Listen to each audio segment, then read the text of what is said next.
और उसके अलावा जितने दूसरे एक्टर सिंगर हैं शर्मा जाएँ जब ये स्टेज पे जाते हैं और अमिताभ बच्चन की फिल्म जो है बॉम्बे टू गोवा उसका गाना गाते हैं, लहक लहक के गाते हैं, उसके लिए एक ताली तो बनती है। सबसे बड़े सिंगर तो मेरे साथ खड़े हैं। No credit goes to you, आपके लिए ये ताली है।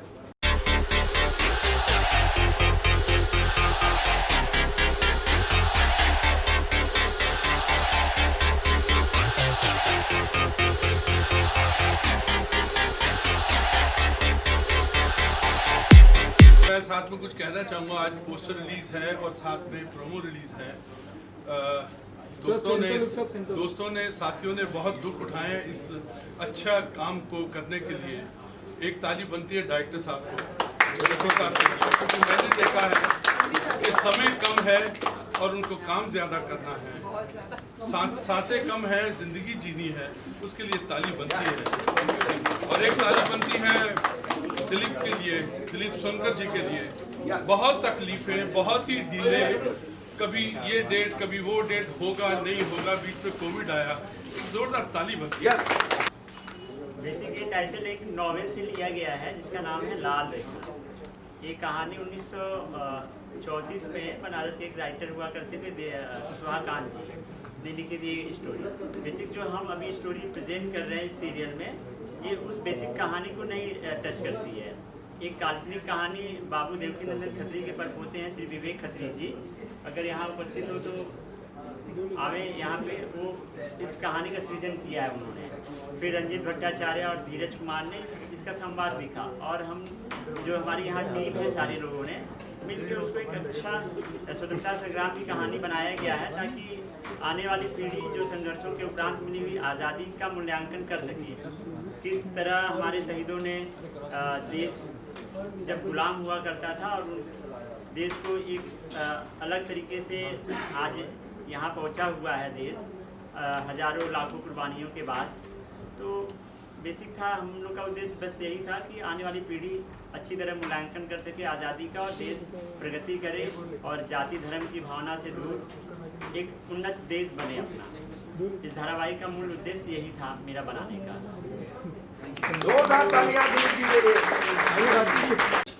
अपने दिल की बात मैं कहना चाहूँगा। सोनकर्स का बहुत ही अच्छा लिटरेचर में इनका काफ़ी ज़्यादा पकड़ रही है इस फैमिली की, और भारत की पॉलिटिक्स में भी इस फैमिली का बड़ा योगदान है। और इनके जो मामा जी, उनका भी बड़ा पॉलिटिक्स में रहा, और मेरे को मौका मिला लगभग 15-17 साल पहले इनके साथ एक मूवी करनी। उसके बाद हमारे घरेलू संबंध रहे। इनका हर एक सीरियल एक मैसेज देता हुआ, केवल ये नहीं कि केवल एंटरटेनमेंट के लिए, कोई भी देखो। और बहुत सारे इन्होंने डीडी के लिए बनाए हैं, लेकिन डीडी को नई ऊंचाइयों तक पहुंचाने वाला रणभेरी के अपने आप में एग्जाम्पल है। और हम चाहेंगे और हमें पूरी उम्मीद है कि लाल रेखा भी वही मकाम हासिल करेगी, और ये इसी तरीके से समाज को मैसेज देने वाले, संस्कृति को आगे बढ़ाने वाली चीज़ें इसी तरीके से बनाते रहे। हमारा प्यार, हमारा साथ हमेशा ही है। अब तक के जितने भी मैंने शूट्स किए हैं, सबसे ज़्यादा मतलब कंफर्टेबल जो सेटअप वगैरह, मतलब वो खाने का, मतलब सब कुछ खाना भी मतलब जितने भी मैंने शूट्स करे हैं, मतलब उनको कभी कभी लेट हो जाता था,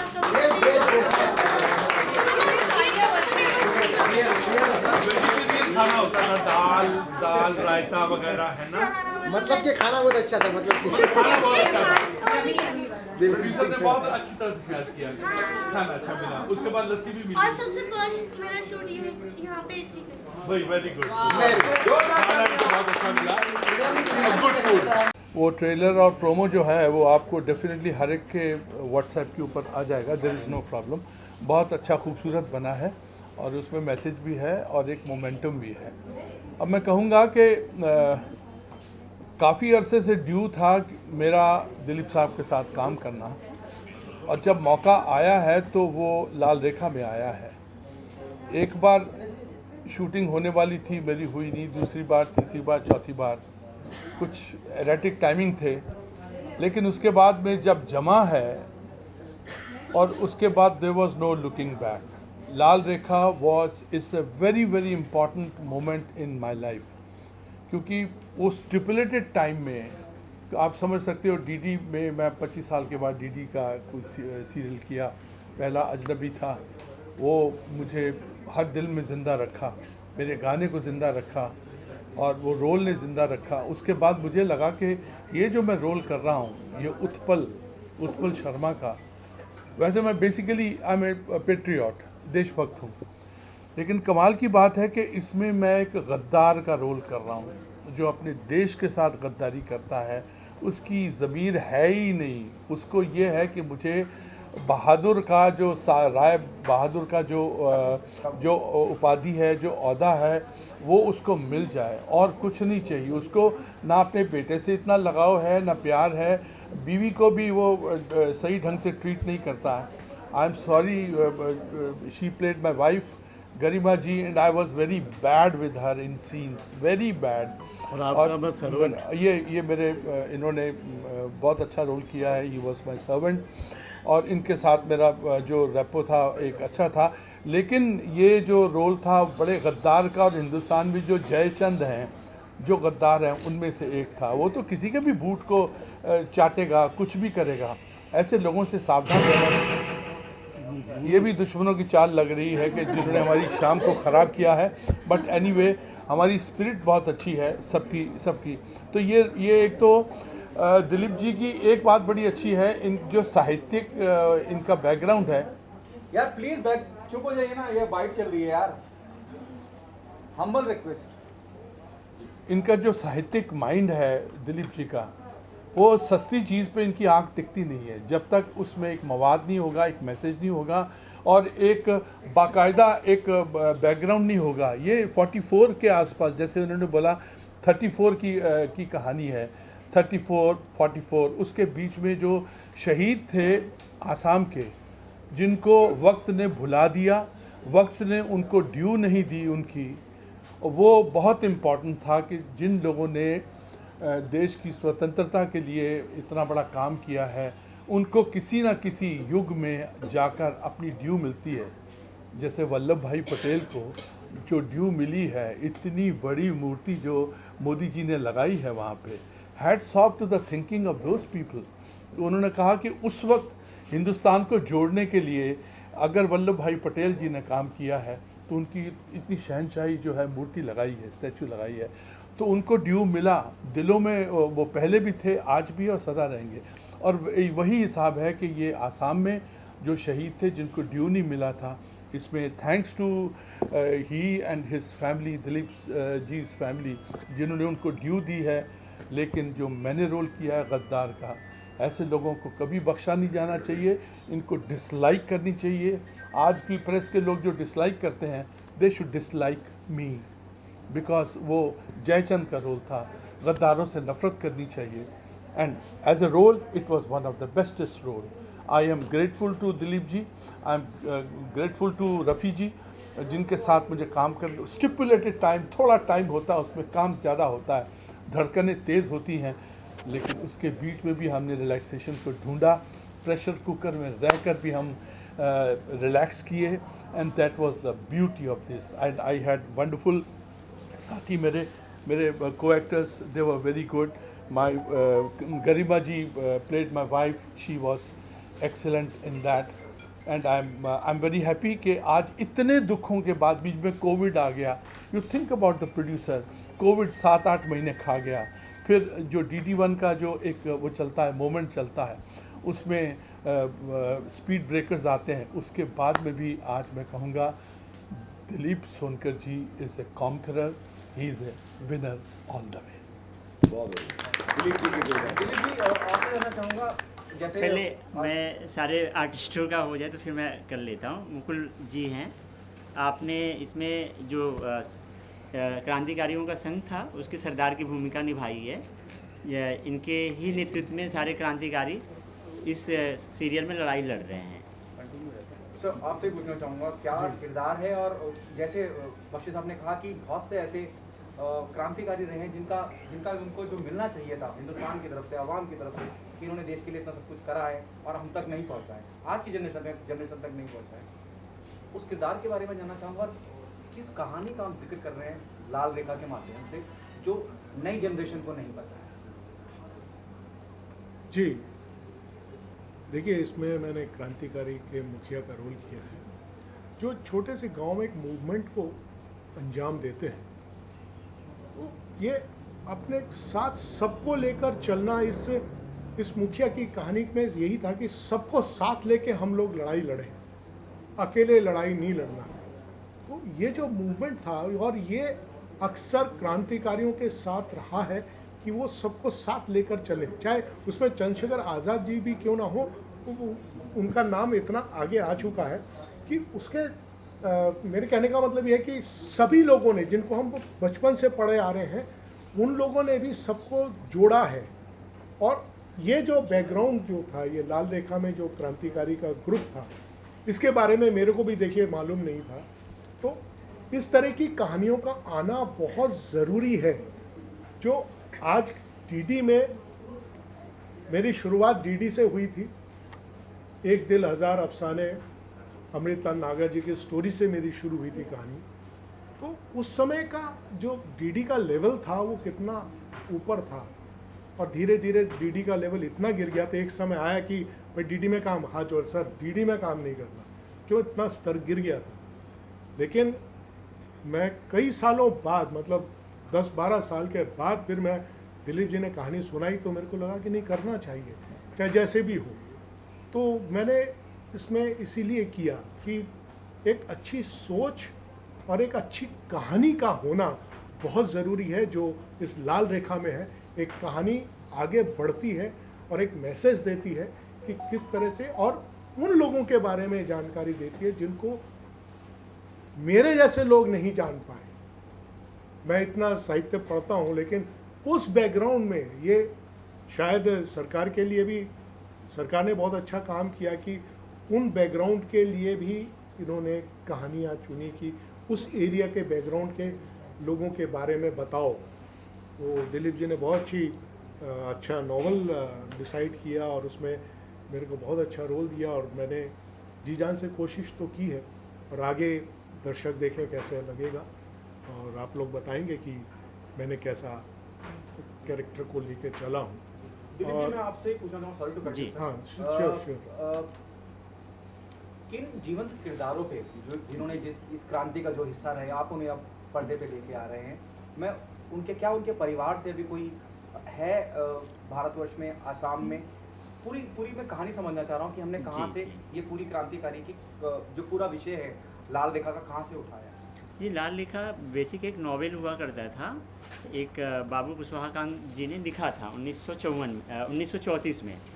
तो कहानी हम लोगों ने पढ़ा, लेकिन उसमें कोई भी घटना, सिर्फ एरा को उसमें दर्शाया गया था।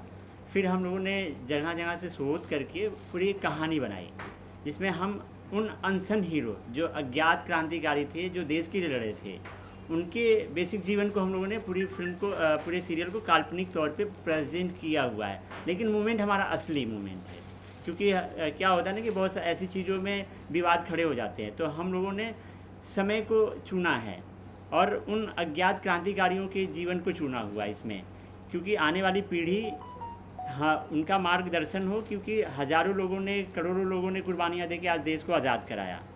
तो बेसिक ये है। और हमारे राइटर साहब ने उसमें कुछ जो ज्ञात लोग थे, उनके मूवमेंट को उसमें उन्होंने सम्मिलित किया। बख्शी साहब, आपसे पूछना चाहूँगा, मेरा बेहतर से आखिरी सवाल होगा, बाकी मेरे मित्रगण पूछ सकते हैं।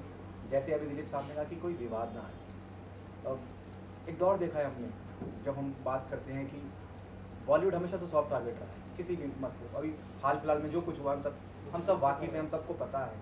क्या आप मानते हैं कि एक सॉफ्ट टारगेट है बॉलीवुड की, कहीं कुछ ना हो, कोई एक्सपायर उठ के किसी भी बात पे एतराज़ जता दे और वो टॉलरेंस खत्म हो रहा है? जब मैं खास करके हिंदी फिल्म इंडस्ट्री की बात करता हूँ, देखिए, लिबर्टी नहीं है, क्रिएटिव लिबर्टी खत्म हो रही है। देखिए, इम्पेशेंस का ज़माना है। ये जो युग है, ये घनघोर कलयुग है।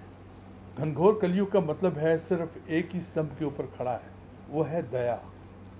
ये दया, कलाकारों को भी दया चाहिए कि यार काम करने दे यार, एक जो क्रिएटिव लिबर्टी है वो हमको दे दे, दया कर हमको दे दे।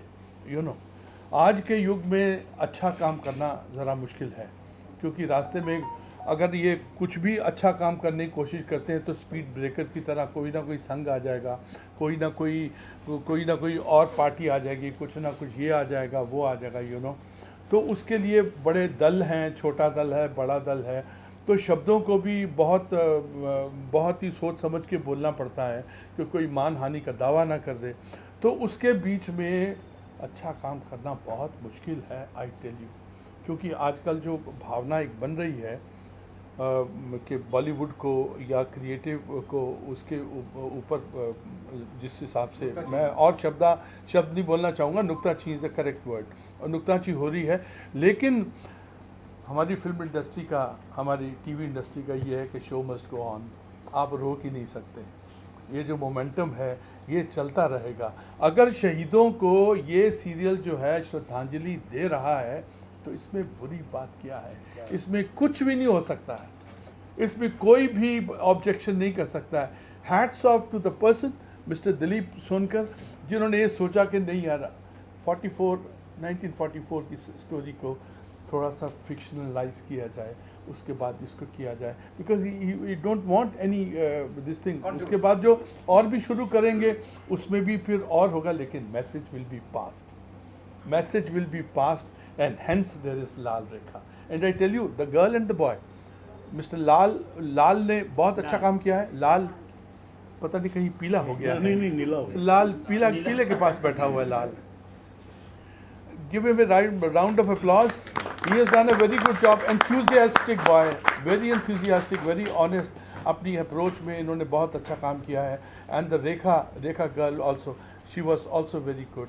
इन दोनों की सिलेक्शन बहुत अच्छी की गई है and backed up by a very good unit, जिसमें कि ऑफ कोर्स प्रोडक्शन में या फिर पारस जैसे अच्छी आत्माएं बीच में आई हैं जो क्रिएटिव उन्होंने किया है। That's a very good thing and I give round of applause for that.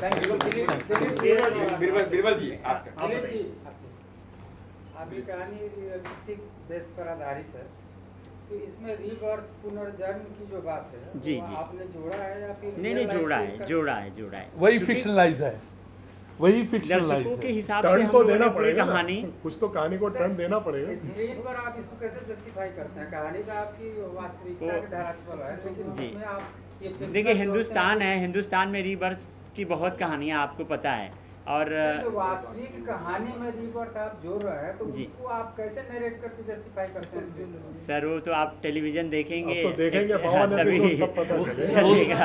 आपको नहीं वो सब आपको जो आपके क्वेश्चन है सब उसके आंसर मिलेंगे, और उसमें हमने बहुत मेहनत किया कि वो कहीं छूट ना जाए किसी चीज़ों में, तो वो आप उसके लिए निश्चित वो रहिए एक दर्शक। छुपा हुआ जेंटलमैन है जिसका नाम है रंजीत जी। हाँ आप उनसे भी पूछेंगे तो he has all the answers, because the कलम वे, उनकी चली हाँ है। कलम उनकी चली है, और the way in which he has adapted the moment, that is most important. Why don't you come sir please. हम बीरबल जी, आप बीरबल सर क्या आपका किरदार क्या है, क्या कहेंगे सर आपके किरदार? आपके रोल के बारे में? मेरे को बड़े अरसे के बाद एक ऐसा रोल मिला है जिसको मुझे करने में इतना मज़ा आया है, मैं आपको बयान नहीं कर सकता। हर कलर है उसमें, देशभक्ति भी है और साथ में कॉमेडी भी है और सीरियसनेस भी है। और मेरे साथ ये मेरे प्यारे दोस्त हैं, इनका मैं नौकर बना हूँ। हम दोनों में बहुत प्यार भी है। और इन्होंने बहुत सारी ठुमरियाँ भी गाई हैं इसमें, बहुत ठुमरियाँ गाई हैं इन्होंने, और इन्होंने बहुत अच्छा एटमॉस्फेयर क्रिएट किया है। That is most important. As a complete entertainer है ये, यस यस। पूरे मसाले हैं सर, आप हीरो अच्छा अरे अपना लाल आया है, लाले दी जान है, गुले गुलजार है, जाने बहार है, दिल तमन्ना है, मेरे हमदम मेरे दोस्त। ये मेरा लाल। ओके लाल। सर जानना चाहूँगा दिलीप जी के बारे में, जिन्होंने मौका दिया आपको शो में काम करने का, और जिस तरह का आपका मतलब एज फैक्टर की बात करूँ या जिस तरह का माहौल है, इस तरह का किरदार करना कितना ज़्यादा चुनौतीपूर्ण है? दिलीप जी से पहली मुलाकात मेरी हुई थी जब हम लोग एक्चुअली पायलट शूट कर रहे थे। सो इसको करीबन आप 3 साल हो गए शूट किए हुए हमें पायलट एपिसोड। फिर और इनको क्योंकि असम से रिलेटेड स्टोरी है और मैं खुद असम से हूँ। और आप अगर अच्छा, ओके। हाँ सर, तो और अगर बैक स्टोरी देखो आप मेरे प्रेजेंट वाले वर्जन की, जो आर्यन है, तो वो भी लंदन से पढ़ा है, मैं भी लंदन से पढ़ा हूँ। वो भी एनिमेशन स्टूडेंट है, मैं भी एनिमेशन स्टूडेंट हूँ। तो काफ़ी सारी ऐसी बहुत ही मतलब क्या बोलूँ, मतलब कोइंसिडेंसेस जैसे होते हैं, जैसे आप पुनर्जन्म की बात कर रहे थे सर, तो वैसे ही मतलब मेरे साथ भी ऐसे कोइंसिडेंस हुआ कि जैसे ये कैरेक्टर बना ही था कि मेरे लिए। तो काफ़ी मैं भी शॉक था और उतना ही खुश भी था कि ये मुझे मौका मिला करने को। बहुत चैलेंजिंग था बिकॉज मैं आसाम से होकर मेरे ऊपर बहुत रिस्पॉन्सिबिलिटीज़ है, जैसे कि उनके कल्चरल डाइवर्सिटीज़ हैं, उन सबको रेस्पेक्ट करके, क्योंकि पारस के ऊपर भी काफ़ी प्रेशर था, क्योंकि सेंटिमेंट्स जुड़े होते हैं लोगों के ऊपर।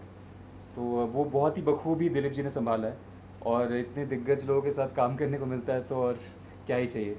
सर प्लीज आपसे जानना चाहूँगा, बच्चों दिलीप जी ने ये जो प्रयास है कितना प्रेरणादायक होगा दूसरे निर्माता निर्देशक के लिए, क्योंकि इस तरह का शो करना कोई आसान काम नहीं होता, क्योंकि आज का माहौल देख रहे हैं कॉमर्शियल है, सब चीज़ तो बोलिए आप तो बोलिए सर, बोलिए।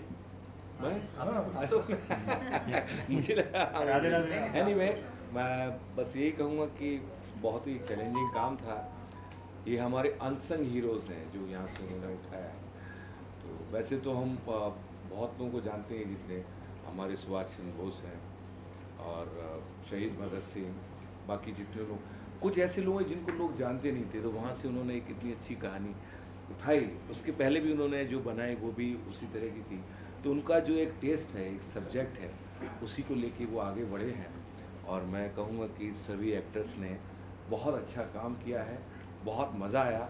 थोड़ी बहुत तकलीफ़ें रहीं, दिलीप जी उनको बहुत ही बखूबी लेके आए, उस चीज़ से निकले। और आज भी इतना कठिन समय है, आप लोग देख रहे हैं कि हमारी इंडस्ट्री में भी बहुत कुछ उथल पुथल हुई है, और पूरी दुनिया में हुई है। ये कोविड-19, कोरोना के लेके इतनी तकलीफ, और आज हम जो इकट्ठे हुए हैं, यहाँ भी बहुत सारी तकलीफ़ें आई, उनको भी अभी आप देख रहे थे कि स्क्रीनिंग के समय भी स्क्रीनिंग ही नहीं हुई, इसके बावजूद भी हम सब लोग इकट्ठा हैं। वही जुनून है, जोश है। और जैसे अरुण जी को आप सुन रहे थे, इन्होंने इतनी अच्छी अच्छी बातें की हैं, सबको बताया, समझाया। इनका अनुभव है जो इन्होंने शेयर किया। मैं भी ये कहूँगा कि दिलीप जी का प्रयास है जो सबको इकट्ठा करके रखा हुआ है, और यहाँ तक लेके आए हैं रिलीजिंग तक है ना। ये बहुत ही तकलीफ का काम था जो हमारे दिलीप जी ने किया, और यहाँ तक लेके आए। मैं एक बार दिल से कहूँगा कि दिलीप जी के यहाँ राधे राधे, उनके लिए ताली। जोर से बोलना पड़ेगा। जी श्योर, जय माता दी। बिल्कुल। आपके रोल क्या बताइए? जी, सबसे पहले तो मेरा ये डीडी का पहला शो है, क्योंकि इससे पहले हमेशा मेरे माइंड में यही रहता था कि मुझे डीडी का काम नहीं करना, जैसा कि सर ने बोला अभी। लेकिन it was like the blessing for me कि दिलीप सर ने मुझे इस रोल के लिए चुना, और मैं आई डोंट नो, कोइंसिडेंटली मैं पहुंच गई कि ठीक है चलो एक डीडी का भी करके देख लेते हैं। मेरे माइंड में जब मैं इंडस्ट्री में आई थी तो माइंड सेट यही था डीडी नहीं करना, बाकी ठीक है फिल्म में करना है या और चैनल्स के लिए करना है। बट आई वॉज ब्लेस्ड जब दिलीप सर ने मुझे मेरा कैरेक्टर ब्रीफ किया और पूरा 1 लाइन स्टोरी सुनाया। It was so amazing, so awesome and टची कि मैं उसे शेयर करना चाहूँगी। मैंने इसमें अरुंधति शर्मा का कैरेक्टर प्ले किया है, उत्पल शर्मा जी की वाइफ का। अरुण सर प्ले कर रहे हैं उत्पल शर्मा जी, और ये एक विमेन एम्पावरमेंट की तरफ भी लेकर जाएगा शो, क्योंकि हर घर की यही कहानी होती है कि उसको एक सामंजस्य बिठाना होता है पति और बच्चों के बीच में। तो इस शो में जो मेरा कैरेक्टर है वो बहुत चैलेंजिंग है। अरुंधति, क्योंकि जो हस्बैंड है वो बिल्कुल ब्रिटिश सोच का है, और छोटा बेटा लंदन से पढ़कर आता है तो वो पापा सन है, और जो बड़ा बेटा है वो क्रांतिकारी है। अरुंधति भी क्रांतिकारी है, लेकिन उसी परिवार में रहते हुए उसको दोनों को कोऑर्डिनेट करना है, फादर एंड जो यंगर सन है उसको भी कोऑर्डिनेट करना है, और उस बॉन्डिंग को भी देखना है कि बेटा क्रांतिकारी है, उसकी सोच को वो अप्रिशिएट करती है, क्योंकि वो भी एक क्रांतिकारी जज्बा रखती है मन में। तो पापा के बेटों के बीच में बहुत सारे आर्ग्यूमेंट्स होते हैं, वहाँ पर हैंडल करना और मतलब बैलेंस करते रहना परिवार को, वो भी एक वुमेन एम्पावरमेंट के लिए बहुत अच्छा देखने के लिए मिलेगा हमारे शो में। फिर हमारी पुरानी एक परंपरा हुआ करती थी कि जब बेटी की विदाई होती थी तो साथ में घर से उपहार स्वरूप, मैं दहेज नहीं कहूँगी, उपहार स्वरूप कुछ बेटियां लेकर जाया करती थी जो अभी मॉडर्न ज़माने में नहीं है। तो मैं अपने साथ में अपने मतलब बीरबल जी ने हमारे एक बड़े होने के नाते, उन्होंने गलत कहा शायद कि मैं उनका सर्वेंट प्ले कर रहा हूँ, वो मैं अपने घर से लेकर आई हूँ। तो उनके कंधों पर इतनी जिम्मेदारी है कि वो अरुंधति को कभी गलत कह ही नहीं सकते और उत्पल जी को गलत देखते हैं लेकिन फिर भी नहीं कह सकते क्योंकि बेटी की तरफ से आए हैं। तो ये बहुत ही चैलेंजिंग कैरेक्टर था। क्रांति भी उसको अपने बेटे को भी आगे बढ़ाना है कि हाँ तू देश के लिए जो कर रहा है वो बिल्कुल ठीक कर रहा है, वो भी करना है, उधर फैमिली बॉन्डिंग को भी देखना है। और अरुंधति और बीरबल जी, मैं कैरेक्टर नेम सॉरी आपका मिस कर रही हूँ, मिलके कैसे इस चीज़ को करते हैं हैंडल, वो उसमें देखने के लिए सबको मिलेगा। And I am really thankful to Dilip sir. Dilip sir के इस शो की वजह से डीडी को लेकर मेरी सोच पूरी तरह से बदल गई है, क्योंकि यही एक ऐसा शो है जहां हम अपने कल्चर से कनेक्टेड हुए हैं, अपने सिविलाइजेशन से कनेक्टेड हुए हैं। तो जो मेरी नेगेटिव सोच थी कि नहीं डीडी नहीं करना, मैं डीडी शो करूंगी और इस तरह के कैरेक्टर्स मुझे लगता है कि आगे भी मुझे प्ले करने का अगर अपॉर्चुनिटी मिलेगी तो I love to do that. और बहुत कुछ सीखा मैंने इसमें, अपनी कंट्री से रिलेटेड बहुत कुछ सीखा। और मैं सभी विमेन से ये कहना चाहूँगी कि हम लोगों की लाइफ में यही चैलेंज होता है, जब हम पापा के घर में होते हैं तो हमें बॉन्डिंग करनी होती है भाई के साथ में, पापा के साथ में, क्योंकि वहाँ पापा और भाई की सोच नहीं मिलती। और जब शादी होकर दूसरे घर में चली जाती है तो वहाँ पर हस्बैंड और बेटों के बीच में वही बॉन्डिंग स्टैब्लिश करनी होती है। तो thank you so much sir कि आपने मुझे ये कैरेक्टर के लिए चूज़ किया and I am really blessed कि मुझे इतना अच्छा ये कैरेक्टर प्ले करने के लिए मिला है। शायद आने वाली जो गर्ल्स हैं उनको ये चीज़ सीखने के लिए मिलेगी जो अभी न्यू जनरेशन में थोड़ी सी मिसिंग है। मैं सबको नहीं कह रही हूँ, लेकिन हाँ थोड़ी सी लिटिल बिट मिसिंग है।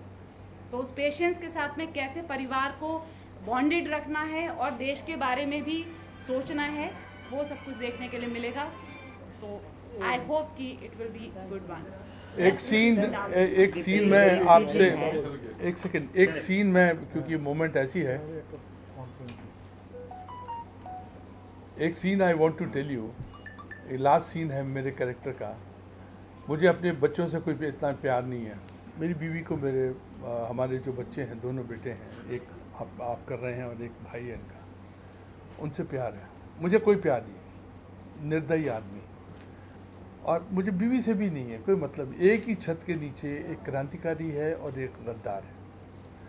लास्ट का सीन है कि ये अपने बिस्तर पे लेटी हुई हैं और लेटी नहीं हुई, इनके प्राण पखेरु निकल गए हैं। और मैं आके एज यूजुअल डांटता हूँ, मैं बड़ी घृणा के साथ में जो भी बात करता हूँ। मुझे उसी बातचीत में पता चलता है जब मैं डांटता हूँ कि शी इज़ नो मोर।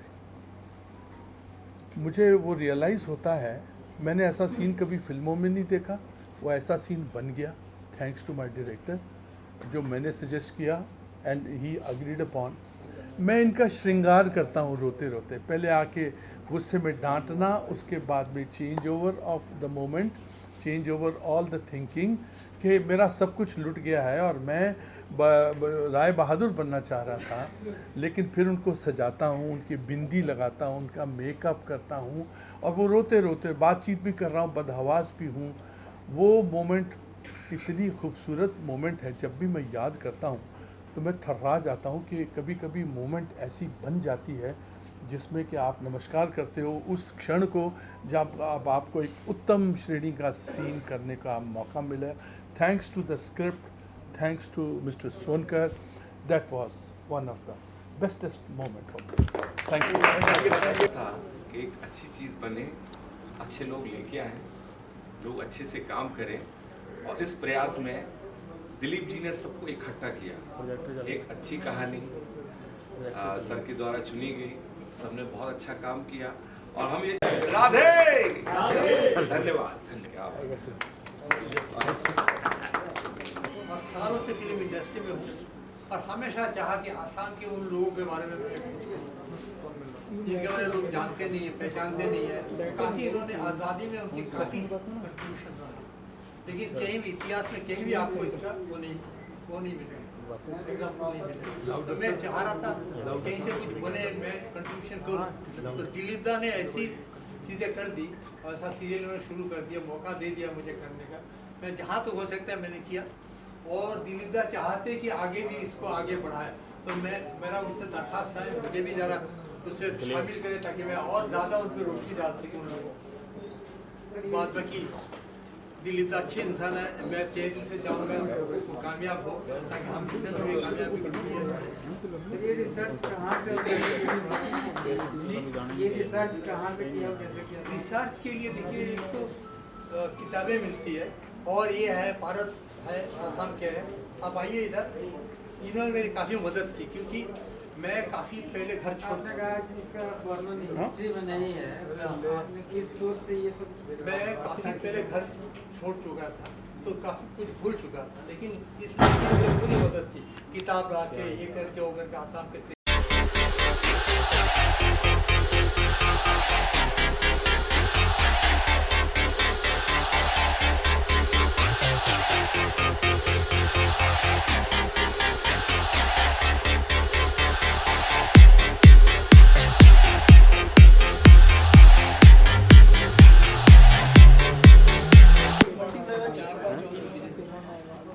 प्यारे दोस्तों, मेरे लिए आज बड़ी खुशी का दिन है। बहुत दिनों के बाद अपनी बरादरी के लोगों से मिल रहा हूँ। आज मैं इतना खुश हूँ आपको बयान नहीं कर सकता, और मुझे इस सीरियल में काम करके जो मज़ा आया है वो मैं बयान नहीं कर सकता। ये जो लाल रेखा है, इसमें पूरा मसाला है, कॉमेडी है, सीरियसनेस है, ड्रामा है, everything is there and credit goes to Ranjeet sahab ji. बहुत अच्छा लिखा आपने, और मेरे को भी ऐसा रोल दिया है जैसा रोल मैंने कभी किया नहीं था। कॉमेडी भी है और साथ में सीरियस भी है, दोनों तरह का मेरा ऐसा रोल करने का मौका मुझे पहली दफ़ा मिला है, और मैं बहुत खुश हूँ। मैं चाहता हूँ ये सीरियल सुपर डुपर हिट हो, और हम सब कहें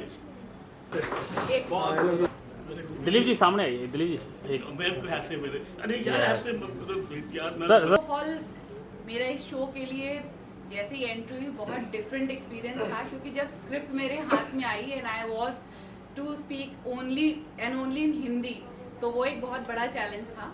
और अभी तक जो भी कैरेक्टर्स मैंने प्ले किए हैं उसमें ये सिर्फ एक ऐसा कैरेक्टर प्ले किया है जिसमें शुद्ध हिंदी पर मैंने काम किया, तो आई लर्न अ लॉट। और मुझे कॉन्सेप्ट बहुत डिफरेंट लगा। आजकल जो भी शोज़ आ रहे हैं हमारा, ये क्योंकि क्रांति के समय से जुड़ा हुआ शो है, जो पुनर्जन्म वाली कहानी है, और हमारे राइटर सर हैं रंजीत सर, उन्होंने इतने अच्छे से एक एक कैरेक्टर को स्पेस दिया है, स्पेसिफिकेशन दिया है।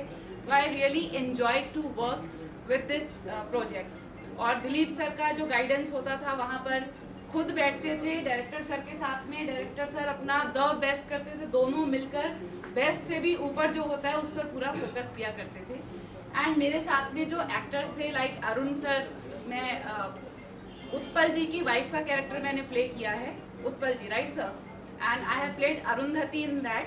तो वो पुराने ज़माने वाली अरुंधति, उस कैरेक्टर को प्ले करने में, उस थॉट को लेकर आने में सर ने मुझे बहुत सपोर्ट किया। उनके एक्सपीरियंस का मुझे बहुत बेनिफिट मिला। साथ में दीपक जी थे, and I really enjoyed working with this project. बहुत अच्छा लगा। And Ranjeet ji is also very responsible. बहुत टीम स्पिरिट मैंने देखा, और सबने मिलजुल कर बहुत अच्छे से काम किया है। रियली एन्जॉयड दिस शो, और उम्मीद करती हूँ कि बहुत अच्छे से ये शो ऑन एयर होने जा रहा है, इसकी टीआरपी बहुत हाई हो, और हम लोग, क्योंकि हमने एक डिफरेंट कॉन्सेप्ट पर काम किया है, तो वो देखने के लिए सबको मिले। और उम्मीद करूँगी कि आगे हम सब लोग एक फैमिली की तरह जुड़कर काम करें। And my good wishes are with this show. और मुझे उम्मीद ही नहीं, पूरा यकीन है कि ये बहुत सुपर डुपर हिट होगा, क्योंकि concept is quite different and totally unique.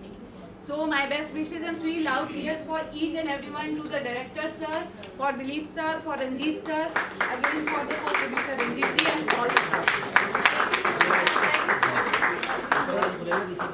Firstly, thank you everyone for coming here, for being a part of our journey and sharing the happiness of today's launch. It's been a very wonderful experience throughout the whole journey of Lal Rekha. Obviously, अगर अनुभव की बात करूँ तो शायद शब्द कम पड़ जाएंगे, क्योंकि ऐसे जब दिग्गजों के साथ जब आप काम करते हो, तो मेरी जगह कोई भी मतलब उसके जीवन में एक छाप रह ही जाता है। और ऑब्वियसली हमारे राइटर्स और रंजीत दा, धीरज जी, तो इन्होंने the story is from Assam.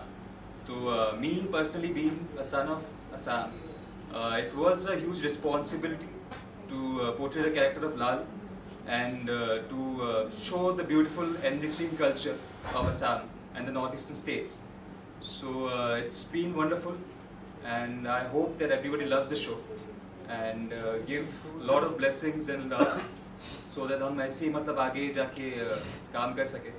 And at the end obviously Dilip ji and everybody in the Kamal Ashri films, thank you for bringing this whole wonderful team together. और हम आशा करते हैं कि सबको बहुत ही पसंद हो.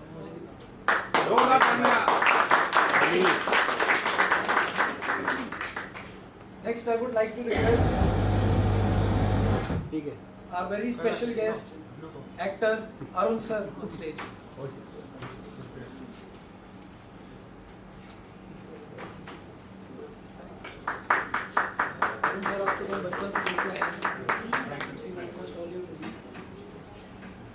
दोस्तों, सबसे पहले तो इस छोटी सी प्यारी सी टीम को एक जबरदस्त ताली चाहिए. ताली में कंजूसी नहीं होनी चाहिए. ये जो स्टोरी है ये 1947 से पहले 44, 45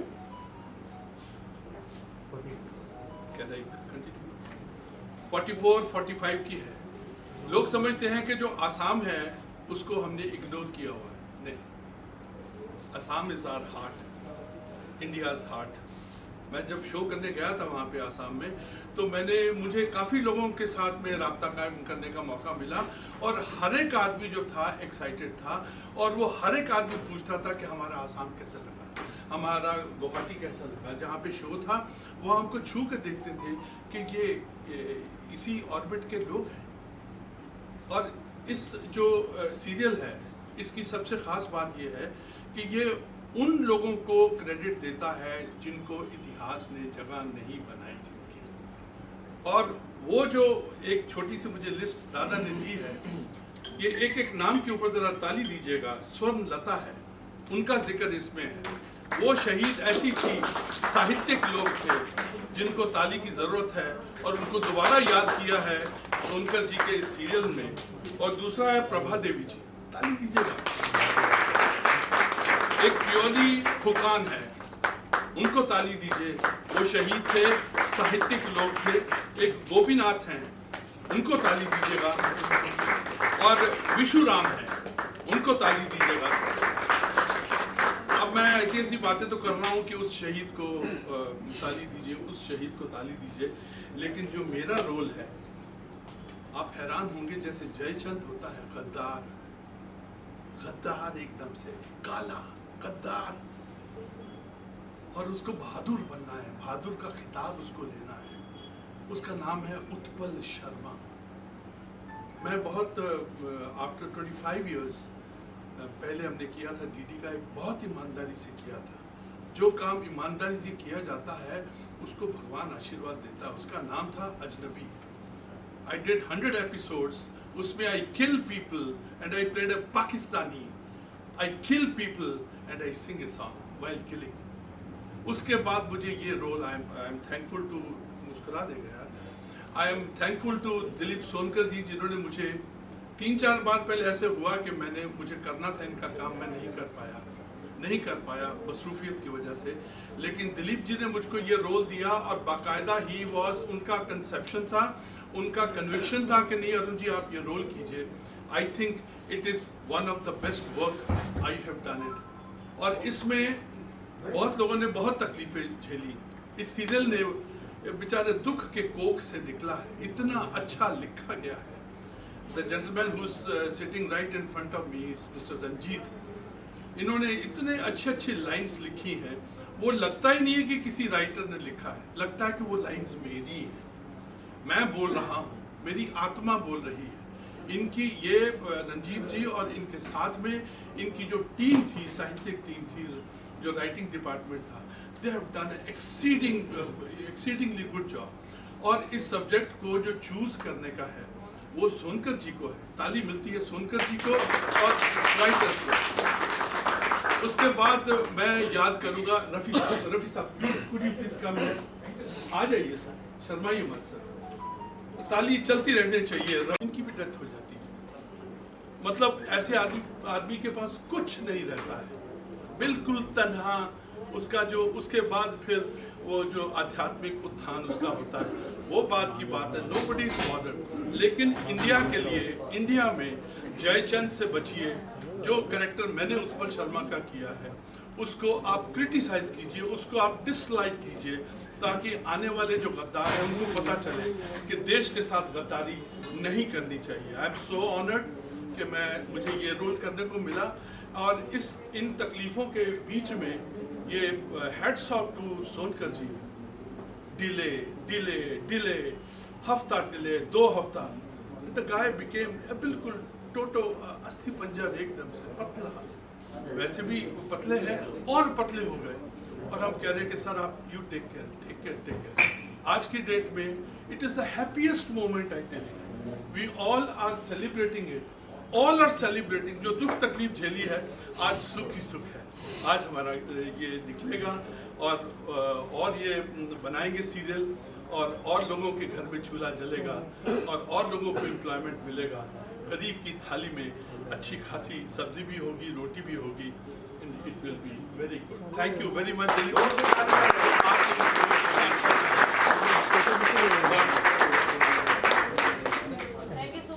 यस, गुस्से में तो नहीं है।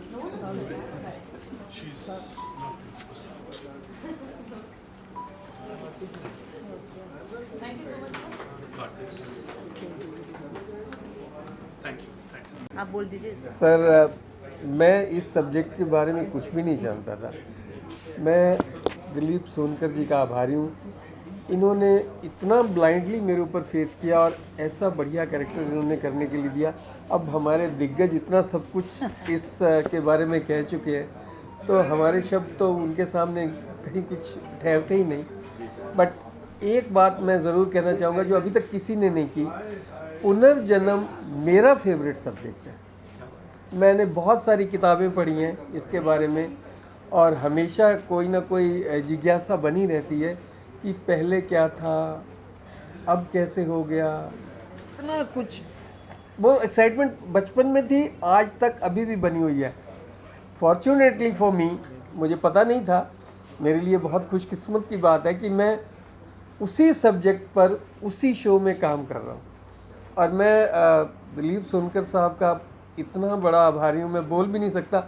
इन्होंने कुछ नहीं देखा, कुछ नहीं जाना, बस मेरी शक्ल देखी और मेरे को बोला yes you are doing this, and I was stunned. मैंने कहा व्हाट सर, आप ये कर रहे हैं, आप जाइए मेकअप रूम में अपना कॉस्ट्यूम वगैरह चेंज कीजिए। अरे भाई कोई है, इनको अटेंड करो, ये कैरेक्टर कर रहे हैं।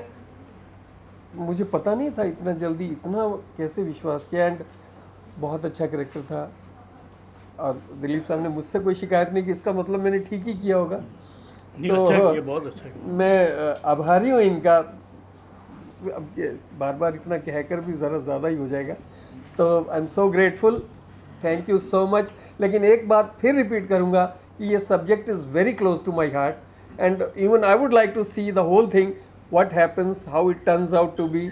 एंड मैं उम्मीद करता हूँ कि दर्शकों को भी बहुत पसंद आएगा। इसकी जिज्ञासा पहले भी बनी रही है, और मुझे उम्मीद है कि आज भी आजकल की पीढ़ी में अभी भी बनी हुई है कि पुनर्जन्म क्या, इसके बाद क्या, या इससे पहले क्या था।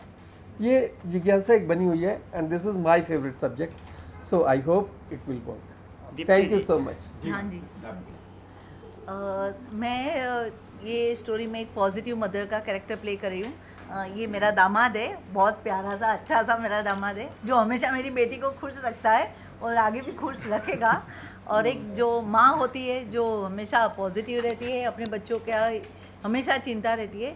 और बहुत मज़ा आया ये कैरेक्टर मुझे प्ले करके। Thank you so much Dilip ji, Ranjit ji, जिसने मुझे मेरे पर ट्रस्ट किया। और बहुत अच्छी स्टोरी है। को एक्टर्स, हमारे डायरेक्टर, पूरी टीम, क्रिएटिव, पारस, ऑल थिंग, बहुत के सहयोग से बहुत अच्छा शो है। और बस अब जल्दी रिलीज़ हो जाए और आप सब देखिए। हो रहा है, जल्दी से रिलीज़, बस हम वेट कर रहे हैं कि ये शो रिलीज़ हो और सब देखिएगा ज़रूर Lal Rekha. Thank you so much. Anshuma है, ये गुवाहाटी से है। तो इनको आइए ना, आइए प्लीज़, आइए ना, यहाँ आइए, यहाँ आइए आप। बैठिए बैठिए। पारस तुम बहुत जिक्र हो रही है मेरी। चलिए आप दोनों से जी बोलिए, क्या कहते हैं आप? कोई भी बताइए।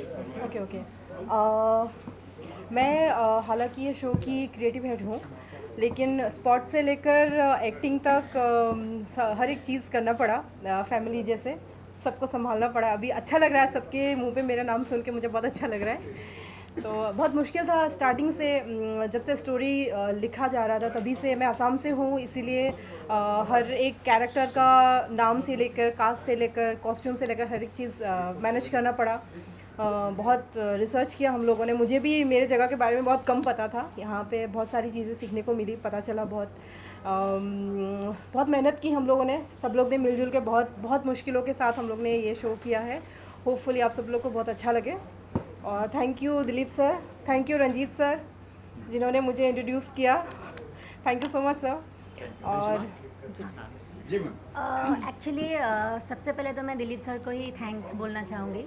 सर ने मुझे जिस रोल के लिए एक्चुअली सिलेक्ट किया था, तो मेरा कुछ डेट्स की प्रॉब्लम की वजह से मैं रिप्लेस हो गई। एंड मैं बहुत खुश हूँ क्योंकि मुझे ये रोल मिला, क्रांतिकारी बहन, जो लाल की मुँह बोली बहन है, जो काफ़ी इंटरेस्टिंग कैरेक्टर है। तो बस मैं कैरेक्टर के बारे में ज़्यादा तो बोलूँगी नहीं, क्योंकि आप लोग देखिए, आप लोग को बहुत मज़ा आएगा। इनफैक्ट सारे कैरेक्टर्स ही बहुत इम्पोर्टेंट हैं। तो बस आप लोग देखिए, बहुत जल्दी रिलीज़ हो रही है। Thank you so much. Thank you.